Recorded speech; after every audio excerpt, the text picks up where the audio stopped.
స్వర్గీయ తాతగారైన శ్రీ పాడి సుధాకర్ రెడ్డి గారు మొదట సమ్మక్క సారలమ్మ జాతర జరగడం జరిగింది. అప్పుడు దేవతలు వెళ్ళటం, గ్రామం అంతా వెళ్ళటం, దానితోని ఈ సమ్మక్క సారలమ్మ జాతర అనేది జరగటం స్టార్ట్ అయింది. అలా ఈ 2026 అంటే 2026లో 50 ఏళ్ళు పూర్తి కావడం అవుతుంది. అంటే 25 జాతరలు. కాబట్టి మేము స్వర్గీయ పాడి సుధాకర్ రెడ్డి గారి కుటుంబం, మా పెద్దనాన్న పాడి రామకృష్ణారెడ్డి గారు, మా తాత 2 సమ్మక్క జాతరలు చేసిన తర్వాత వారు చేయటం జరిగింది. లాస్ట్ 10 ఏళ్ళ నుంచో 10-12 ఏళ్ళ నుంచి వాళ్ళ ఏజ్, వాళ్ళు ఇప్పుడు మా రామకృష్ణారెడ్డి గారు 88 ఏళ్ళు. కాబట్టి లాస్ట్ 10 ఏళ్ళ నుంచి మేము కూడా దీనిలో పాల్గొనటం జరిగింది. సో ఈ 50 ఏళ్ళు మా కుటుంబానికి ఏంటంటే వీణవంకలో ఈ మిడి మేడారం ఇంత పెద్దగా భక్తులు చంద్రపూర్, ఛత్తీస్గఢ్, తెలంగాణ ఎక్కడెక్కడి నుంచి వస్తున్నారు. కాబట్టి మనము చాలా వైభవంగా చేసి అన్ని ఏర్పాట్లు ఏర్పరిచి దీన్ని మళ్ళీ ఒక శాశ్వతంగా, అంటే ఒక సంప్రదాయంగా కొన్ని ఎన్ని వేల సంవత్సరాలైనా కానీ ఇది ఎప్పటికీ ఉండాలని కోరుతూ మేము మా కుటుంబం ఎక్కడున్న అందరూ వడుగా వచ్చేటట్టు, మళ్ళా వేరే హైదరాబాద్లో కానీ మాకు కుటుంబం దగ్గర అందరినీ కూడా ఇన్వైట్ జరిగింది. మళ్ళీ భక్తులకు కావాల్సిన సేవలు ఏదైనా తాగునీరు నుంచి మొదలు పెడితే శానిటేషన్ కానీ స్నానాలకు కానీ అన్ని ఏర్పాట్లు జరిగినాయి ఈసారి. సో దీనికి ఈ ల్యాండ్ అనేది ఏమున్నదంటే మనది మా ప్రైవేట్ పట్టా ల్యాండ్. పాడి సుధాకర్ రెడ్డి గారి కుటుంబం 50 ఏళ్ళ పైనుంచి పహానీలు ఉన్నాయి. ఇప్పుడు ఇది 71 అంటే పహానీలు, పాస్బుక్లు అది ఉంది, అన్నీ ప్రూఫ్స్తో అన్నీ ఉన్నాయి. మనకు నడుస్తుంది 40-50వ జాతర. అయితే 2022లో బీఆర్ఎస్ గవర్నమెంట్ వచ్చినప్పుడు ఇక్కడ లోకల్ పొలిటికల్ ఎమ్మెల్సీ ఉన్నప్పుడు వారికి కూడా బీఆర్ఎస్ గవర్నమెంట్ అఫీషియల్స్ కూడా మాకు కూడా ఇక్కడ ల్యాండ్ ఉన్నది అంటే, మరి కేసీఆర్ గారు వీణవంక సుధాకర్ రెడ్డి మనవడని ఎందుకు చెప్పిండు? ఆయనన్నా తప్పు కావాలి, లేకుంటే వీరు అన్న తప్పు చెప్పాలి. అసలు సుధాకర్ రెడ్డి మా గ్రాండ్ ఫాదర్ ఒక్కడే, వాళ్ళ తాతల అన్నదమ్ములు. వీణవంక సుధాకర్ రెడ్డి ఒకడే కొడుకు, ఆయనే మా గ్రాండ్ ఫాదర్. సో కేసీఆర్ గారు కూడా మీరు చూడండి, బీఆర్ఎస్ ఇంట్రడ్యూస్ చేసినప్పుడు వీణవంక సుధాకర్ రెడ్డి కుటుంబం నుంచి వచ్చిండు కాబట్టి కృష్ణారెడ్డి గారి మీకు ఇష్టన్న అంటామని చెప్పుకుంటూ వాడిని తీసుకున్నారు. కానీ అసలు మాకు వాళ్ళకు సంబంధమే లేదు. మా తాత ఒక్కరే, వాళ్ళ తాతలు మా తాత కూడా అన్నదమ్ములు కాదు. సో అట్లా కూడా తప్పు ఇచ్చి గవర్నమెంట్ అఫీషియల్స్ నుంచి 22లో రెనోవేషన్ కమిటీ అని వేయించుకున్నాడు. 10 రోజులు ఉండే మనకు 10-12 రోజులు జాతర, 10-12 రోజులు జాతర, 12 రోజుల జాతర ఉంటే నేను హైకోర్టుకి వెళ్ళి 10 రోజులలో 2 గవర్నమెంట్ ఆర్డర్లు సస్పెండ్ అయినాయి. ఏమని చెప్పిండ్రు 2 ఆర్డర్లు? ఈ జాతర, ఈ కుటుంబము 46 ఏళ్ల నుంచి చేస్తున్న జాతర, దీన్ని ఎండోమెంట్ సూపర్వైజ్ చేయాలి, వాళ్ళే చేస్తారు, ఇది వాళ్ళ ప్రైవేట్ ల్యాండ్. ఎండోమెంట్ ల్యాండ్ అని కూడా వేశారు, ఏదో రిజిస్ట్రేషన్ ఉందని. అది కూడా ఎవరో దారిపోయి ఎక్కడో ఉన్నో అతను రిజిస్ట్రేషన్ చేసినప్పుడు మీ ల్యాండ్ ఉంటుంది, వీణవంకలో మీ ల్యాండ్ ఉంది, ఎక్కడో కూడా వెళ్ళి నేను గుడికి అప్పచెప్పిన అంటే మీరు ఒప్పుకుంటారా? ఒప్పుకోరు కదా. సో హైకోర్టు ఆర్డర్ అది కూడా సస్పెండ్ చేసింది. అప్పుడు ఆ జాతర అయిపోయింది 22. లాస్ట్ ఇయర్ కూడా మంచిగానే అయిపోయింది. ఈసారి 50ది కదా, నేను మొదలే ఊహించిన ఏదో రాజకీయంగా జరుపుతారని చెప్పి నేను అమెరికా నుంచి దిగంగానే కలెక్టర్ గారికి, కమిషనర్ గారికి, డీజీపీ గారికి, అటు ఎండోమెంట్ కమిషనర్ గారికి హైకోర్టు ఆర్డర్లు చూపెట్టి మేము 50వ జాతర అత్యంత వైభవంగా జరుగుతున్నాం, భక్తులకు అన్ని విధాల సౌకర్యాలు ఇస్తాం, కానీ లాస్ట్ మినిట్ ఏమన్నా ఇటువంటి మాకు ఇబ్బందులు రాకుండా చూసుకోండి అని చెప్పి డాక్యుమెంట్స్ అన్ని అప్పచెప్పినాక వాళ్ళు కూడా ఏమన్నారంటే ఇది అబ్సల్యూట్ హైకోర్టు ఆర్డర్లు ఉన్నాయి. ఇందులో ఎవ్వరు చేతి పెట్టే అవసరం లేదు. ఎండోమెంట్ ఓన్లీ సూపర్వైజ్ చేస్తారు, మీరే జాతర నడపాలి అన్నాక నాకు అప్పటికి డౌటే ఏదో ఒకటి అవుతుందని. ఆఖరికి ఇక్కడున్న ఒక అఫీషియల్ అంటే గవర్నమెంట్లో పని చేసుకుంటూ తప్పు డాక్యుమెంట్ ఇచ్చారు, ఇలా ఎండోమెంట్ ల్యాండ్ ఉన్నదని. ఆ డాక్యుమెంట్ పట్టుకొని ఎండోమెంట్ కమిషనరు 20వ తారీఖు మళ్ళీ ఒక డాక్యుమెంట్ ఇచ్చి గవర్నమెంట్ కండక్ట్ చేస్తుందని, అంటే అందులో ఎండోమెంట్ కండక్ట్ చేస్తుందని సపరేట్ రాగానే మేము మళ్ళీ హైకోర్టుకు పోవాల్సి వచ్చింది. 21 రోజు పొద్దున లంచ్ మోషన్ వేస్తే జడ్జు 6:30 వరకు ఆర్డర్ ఇచ్చేసిండు. వాళ్ళు తిట్టిండ్రు, అసలుకి మీకు హైకోర్టు ఆర్డర్ ఆల్రెడీ ఉన్నది, నేను 2020లోనే ఇచ్చినా మీకు, మళ్ళీ ఇప్పుడు 2026లో ఏం చేంజ్ అయిందని మీరు ఎట్లా లెటర్ ఇచ్చిండ్రు అని చెప్పి తీసుకొని రావటం జరిగినాక ఇప్పుడు జాతర మంచి జరుగుతుంది. అందులో సారలమ్మ దేవత 28 రోజు నైట్ వచ్చింది, మంచిగా చాలా సక్సెస్ఫుల్ అయింది. 29 రోజు సమ్మక్క దేవత రావాలి. సో దేవత గద్ద మీదకి వెళ్ళేటప్పుడు దానికి ఒక పూజలు ఉంటాయి, కోయ పూజలు, ప్రీస్టులు, దానికి దేవతలను తీసుకొచ్చి ఒక సంప్రదాయంగా తీసుకొని వెళ్ళాలి. ఓకే, సో ఆ రోజు ఎమ్మెల్యే ప్రోటోకాల్ ఉండటం కూడా ఉంచుకొని 40 నిమిషాలు సమ్మక్క దేవత వచ్చేటప్పుడు కూడా 40 నిమిషాలు వాళ్ళ ఇంటి ముందు ఆగినరు. వాళ్ళు ఆగినాం ఎంతసేపు అంటే అంతసేపు. ఈతను ఎమ్మెల్యే, వాళ్ళ వైఫ్, మిస్సెస్, వాళ్ళ డాటరు వెళ్ళి సమ్మక్క దేవత గద్దెలెక్కినరు. సో మీరు ఇక్కడ క్లారిటీ ఏంటంటే, నీకు నిజంగా దర్శనం చేసుకోవాలంటే సారలమ్మ దేవత ఆల్రెడీ ఉంది, అక్కడ దర్శనం చేసుకోవాలి. కానీ నువ్వు సమ్మక్క దేవతల గద్దపై ఎక్కి కొబ్బరికాయలు పెట్టుకొని మేమే చేస్తాం, ఇది మాది అంటే ఒక కోర్టు ఆర్డర్ను ధిక్కరిస్తూ పోలీస్ సిపి కమిషనర్ అయినా కలెక్టర్ గారైనా ఒక సామాన్యం, నేను ఒక కామన్ మ్యాన్, నా అటువంటి వాళ్ళు ఎంతోమంది రాజకీయంగా లేకుండా సింపుల్గా కోర్ట్ ఆర్డర్ వచ్చినప్పుడు ఒక సిన్సియర్ గవర్నమెంట్ ఆఫీసర్స్ మా అటువంటి వాళ్ళని కాపాడాలి.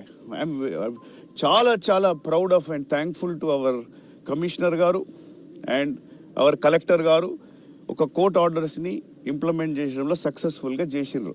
సో ఇందులో క్లారిటీ ఏంటంటే, ఈ వీణవంక సమ్మక్క సారలమ్మ జాతర 1976లో స్టార్ట్ అయినప్పుడు ఇది పెద్ద గ్రామ పంచాయత్.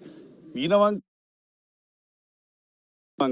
రామకృష్ణాపూర్, లస్మక్కపల్లి, కల్వల, కనపర్తి, వల్బాపూర్, ఇటు నర్సింగాపూర్, అటు మల్లన్నపల్లి, రెడ్డిపల్లి, ఈ గ్రామాల వాళ్ళు మొత్తం వాళ్ళకి ఎక్కడ సమ్మక్క లేదు వాళ్ళ గ్రామాల్లో.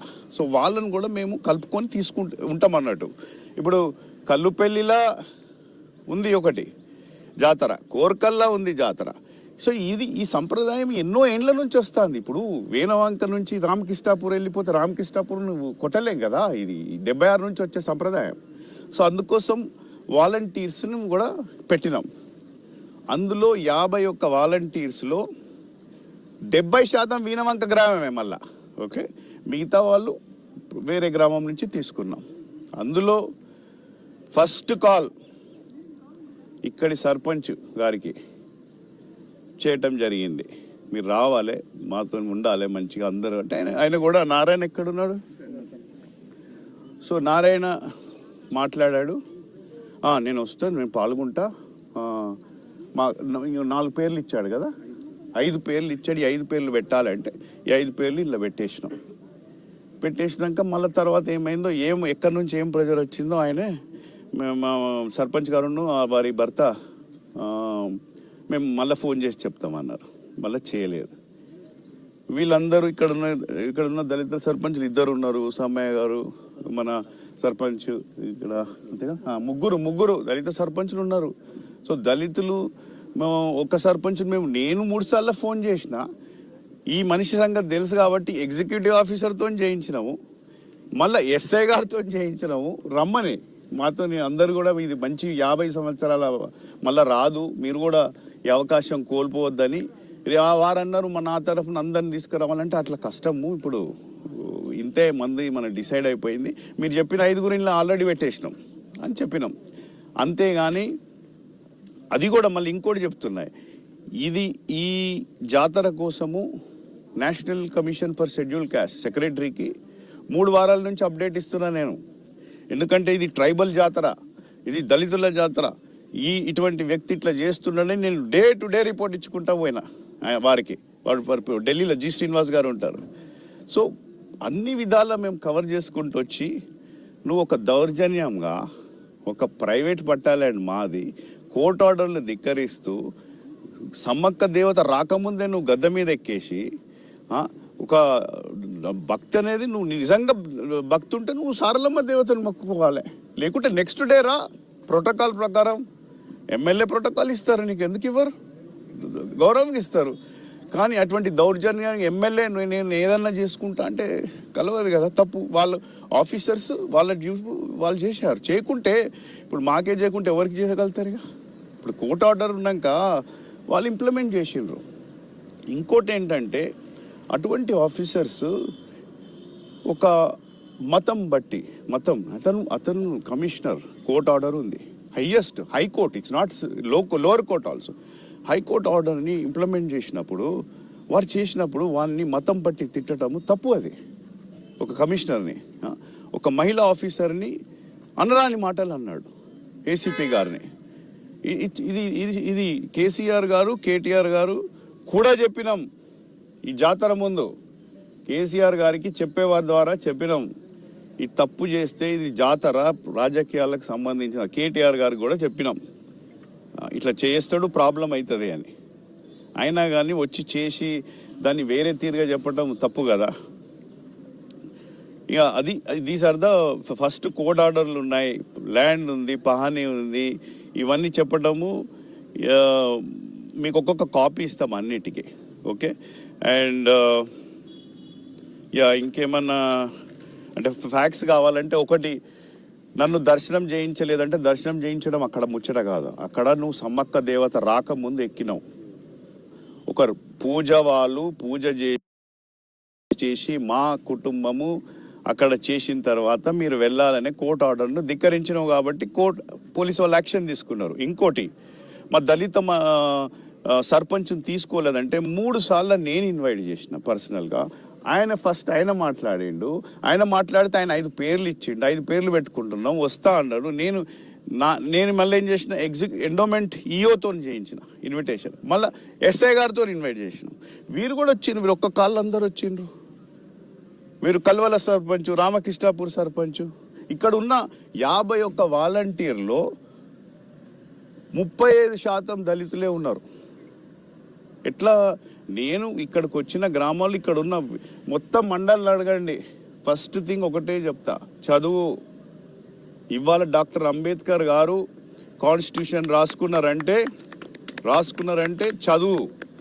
చదువుకొని ఒక గ్రామీణ ప్రాంతాల నుంచి ముంబైకి వెళ్ళి, ముంబైలో స్కాలర్షిప్ ద్వారా ఇప్పుడుకి వాళ్ళ నెంబర్ 1 కొలంబియా స్కూల్లో స్కాలర్షిప్తో చదువుకొని అమెరికాలో లండన్కి వచ్చి లండన్ స్కూల్ ఆఫ్ ఎకనామిక్స్లో చదువుకొని ఇవాళ కాన్స్టిట్యూషన్ రాసిండు. అది నేను ఇక్కడున్న ప్రతి వాళ్ళకి చెప్తుంటా, చదువు ఒకటే అని. అటువంటి నేను ఇంతవరకు కూడా గ్రామంలో ప్రతి ఒక్కరిని అయ్యా అంటాం. ఏమయ్యా నాకు ఆ మాట కంటే రాదు. నా మిత్రులను తప్పితే, నా చిన్నప్పటి క్లాస్మేట్ తప్పితే నా నోట్లకి వెళ్ళి మాట రాదు. అటువంటి వ్యక్తిని నేను ఇటువంటి మార్పు తీసుకురావడానికి వీడికి వచ్చిన. కానీ నేను అనేది ఏంటంటే ఈ ప్రెస్ వాళ్ళు కూడా ఈ క్లారిటీ ఇవ్వాల్సి వచ్చింది. ఎందుకంటే సోషల్ మీడియాలో కానీ తప్పుగా తీసుకెళ్ళటము, మమ్మల్ని దర్శనం చేస్తే ఆపినరు. దర్శనం చేయటం నీకు మీ ఇంటి ముందే 40 నిమిషాలు ఆపినరు దేవుణ్ణి. నువ్వు ఆ రోజు 3 వెళ్ళి మీకు నిజంగా భక్తుంటే సారలమ్మ దేవత కొబ్బరికాయ కొట్టి రావాలి. సమ్మక్క దేవత రామందే నువ్వు గద్దె ఎక్కి కొబ్బరికాయలు పట్టుకొని నేను ఎమ్మెల్యేను నేనేమన్నా చేసుకుంటా అంటే, police he's taken as per court order. వాళ్ళకు కోర్ట్ ఆర్డర్ ఫాలో అయినరు. వాళ్ళు చేయకుంటే వాళ్ళ మీద ప్రాబ్లం అవుతుంది. మేము మొదటి నుంచి చెప్పుకుంటూ వచ్చినా, ఎందుకంటే ఇది 50వ సంవత్సరం కాబట్టి చాలా పెద్దగా జరుగుతుంది, ఘనంగా జరుగుతుంది. మళ్ళీ ఇంకోటి మీకు తెలియదు, పెద్ద విషయం ఏంటంటే 1976లో మొదటి సమ్మక్క సారలమ్మ జాతర మామిడి తోటలో అయింది వాళ్ళ దాంట్లో. వాళ్ళు ఏమన్నారు, మాకొద్దు ఇది అంతా మా భూమి పోతుంది ఈ కథ అని చెప్తే తీసుకొచ్చి రెండో జాతర ఇక్కడ నుంచి అయింది, ఇక్కడ అవుతుంది. ఇక్కడ మంచిగా జంపన్న బాగుంటుంది కాబట్టి బాగా కలిసి వచ్చింది. ఇట్లా జరిగిన కొద్దీ దీన్ని జరుపుతున్నాం. ఇది చెప్పేదందుకు మీకు ఈ ప్రెస్ కాన్ఫరెన్స్ పెట్టాల్సి వచ్చింది. ఎందుకంటే సోషల్ మీడియాలో కూడా క్లారిటీ ఉండాలి అని చెప్పాల్సి వచ్చింది. మీకేమన్నా నేను ఇక్కడ ఎమ్మెల్యే ఉండే కాబట్టి ప్రోటోకాల్ ప్రకారమే అమ్మవారి దర్శనం కోసం వస్తున్నాం, కావాలని చెప్పేసి పోలీసులు అడ్డుకోవాలని చెప్పేసి కౌశిక్ రెడ్డి చెప్తున్నారు. సో అదే చెప్తున్నా కదా, అడ్డుకోవటం కాదు. వాళ్ళు ప్రోటోకాల్ ప్రకారము ఆయనకి ఇంటిలోనే సమ్మక్క దేవత ఇంటి ముందు ఉంటే అక్కడ ఉండాలి కదా. మీరు చెప్పండి, మీరు సారలమ్మ దేవత పోవాలన్నా, సారలమ్మ దేవత మొక్కాలన్నా వద్దా? అక్కడ సమ్మక్క దేవతే లేదు కదా. మీరు ఆన్సర్ ఆయన చెప్పి, నేను చెప్పేది మీరు క్లారిటీ ఇస్తున్నా. ప్రోటోకాల్ ప్రకారము దర్శనం ఇస్తాము రాండి అని చెప్పిండ్రు. బట్ ఎక్కడైతే సమ్మక్క దేవత ఇంటి ముందు ఉంటే అక్కడ ఉండకుండా వచ్చి సమ్మక్క గద్దెలు ఎక్కటం ఎందుకు? దేవతే లేదు అక్కడ అంటే దాని ఉద్దేశం ఏంటి? అంటే రాజకీయ ఉద్దేశంతోనే కొంత ఇబ్బంది పెట్టని చెప్పేసి అట్లా చేసి ఉండొచ్చా కౌశిక్ రెడ్డి, మీ అభిప్రాయం ప్రకారం? రాజకీయ బుద్ధం కాదు. యాక్చువల్లీ మాకు ఎమ్మెల్యేని ఏదైనా చేయగలుగుతా, కోర్టు అయితే ఏదైతే ఎవరన్నా ఇంటికి వెళ్ళి నేను టేక్ ఓవర్ చేస్తా. ఇప్పుడు మీ ఇంట్లో మీరు పూజ చేసుకుంటారు, వచ్చి మీరు తీసుకుంటే ఊకుంటారా? అడుగుతున్నా మిమ్మల్ని. మీ ఇంట్లో ఒక 500 పెట్టి పూజ చేసుకుంటున్నారు మీరు, నేను ఎమ్మెల్యే వచ్చి అది నేను చెప్తున్నా. This is the clarity. దర్శనము ఆ రోజు నిజమైన భక్తుంటే ముగ్గురు సారలమ్మ దేవత మీద దర్శనం చేసుకోవాలి. సారలమ్మ దేవత 28 నైట్ వచ్చేసిండ్రు. నీకు సమ్మక్క దేవత ఇంకా మా ప్రొసెషన్ అవుతుంది. ఇవాళ ఎంత బాధాకరం ఏంటంటే నిన్న ఇంకా 2 గంటలు ఎక్కువ ప్రొసెషన్ కావాలి. నిన్న ప్రతి ఒక్కరూ నీళ్లు దేవతలకు పోస్తుంటారు, మొక్కుతుంటారు. ఈ లా అండ్ ఆర్డర్ ఇష్యూ వల్ల జల్దీ చేయాల్సి వచ్చింది. అంటే నేను ఇవన్నీ ఫ్యాక్ట్. ఇప్పుడు ప్రైవేట్ అట్లా మీకు కావాలనుకోండి, ఆయన చేయాలంటే ఇంకో పెట్టుకోవచ్చు, ఎవరు ఆపుతారు? జాతర రెండు కుటుంబాల మధ్య వివాదమా, లేకపోతే ఎందుకోసం ప్రతి ఏటా ఈ వివాదం కొనసాగుతుంది జాతర రాగానే? ఇంకా ఏం ఆన్సర్ ఇస్తాను? ఇప్పుడు మీ ల్యాండ్ ఉంటే నేను వచ్చి ఇంట్లో కొడితే నువ్వు వివాదం అంటారా? మాది 48 ఏళ్ళ ప్రాబ్లం లేదు, పొలిటికల్ ఎమ్మెల్యే కాగానే వస్తుంది ప్రాబ్లం. చివరి అంటే ఈ సందర్భంగా మీరు కౌశిక్ రెడ్డికి ఏం చెప్పదలుచుకున్నారు? ప్రతిసారి కూడా డిస్టర్బెన్స్ చేసుకుని భక్తులు ఇబ్బంది పెడుతున్నారు, అతనికి మీరు ఏం చెప్పదలుచుకుంటున్నారు కౌశిక్ రెడ్డి ఈ సందర్భంగా? అతను ఫస్ట్ వీణవంక సుధాకర్ రెడ్డి మనవడని చెప్పొద్దు, మీ తాత పేరు చెప్పాలి. ఫస్ట్ మీ తాత పేరు రఘుపతి రెడ్డి గారు, ఆ పేరు చెప్పుకొని ఫస్ట్ పోవాలి. మా పేరు చెప్పొద్దు, మా పేరు ఖరాబ్ అవుతుంది, డిఫమేషన్ అవుతుంది. ఇప్పుడు కేసీఆర్ గారి మీద కూడా డిఫమేషన్ వేస్తా. ఐదర్ కేసీఆర్ గారనే చెప్పాలి, ఎందుకు మా గ్రాండ్ ఫాదర్ పేరు యూజ్ చేసిండు, అది ఈయన చెప్పిండా ఆయన యూజ్ చేసి చెప్పిండా? అసలు తెలంగాణ ఉద్యమంలో తెలంగాణ ధూమ్ధామ్ ఇక్కడ మేము పెట్టినాం. 2009లో లైవ్ ఇచ్చినాం ఇక్కడ నుంచి. ఫేస్బుక్ లేదు, యూట్యూబ్ లేదు, ఏ కంపెనీ మా టెక్నాలజీ ద్వారా ధూమ్ధామ్ ఇక్కడ పెట్టి మొత్తం లైవ్ అయింది ప్రపంచమంతా. తెలంగాణ ఉద్యమంలో అసైదుల్లా ఆరతి, కాళ్ళగజ్జల గమ్మతి అని మనమందరం తిరుగుతుంటే అక్కడ రౌతులు కొట్టిన వ్యక్తి ఈయనే. ఇటువంటి వారు రావటం వలన ఆ పార్టీ, ఏ పార్టీ అయితే ఆ పార్టీ ఖతం అవుతుంది. సో ఏం లేదు, ఇప్పటికైనా ఒక ఎమ్మెల్యే హోదాగా ప్రజలు 2 లక్షల నిన్ను ఎన్నుకున్నారు. పాలిటిక్స్ అంటే ఒక ఇటాలియన్ వర్డ్. మన ఈ 2,60,000 నువ్వు అసెంబ్లీలో రిప్రజెంట్ చేయాలి. మా యొక్క రిక్వైర్మెంట్స్ను, నీడ్స్ని ఒక ఎమ్మెల్యేగా బాధ్యతగా, అది ముఖ్యం. ఇక్కడున్న రోడ్లు, నీళ్లు, వాటి మీద ఫోకస్ చేస్తూ ప్రజలకు కావాల్సిన పనులు వాటి మీద ఫోకస్ చేసి, that is called leader. Representation అంటే ఎమ్మెల్యే అంటే నేను ఎందుకు అనుకున్నా 2 లక్షల మంది నువ్వు మనల్ని తీసుకెళ్ళి ఈ హుజరాబాద్ ప్రజల బాధలు తీసుకెళ్ళి అసెంబ్లీలో మాట్లాడి కొట్లాడి, ఇప్పుడు నువ్వు సీఎంతోనే కొట్లాట పెట్టుకొని బీఆర్ఎస్ ఎమ్మెల్యేలు కూడా ఫండ్స్ తెచ్చుకుంటున్నారు, బీజేపీ ఎమ్మెల్యే నువ్వు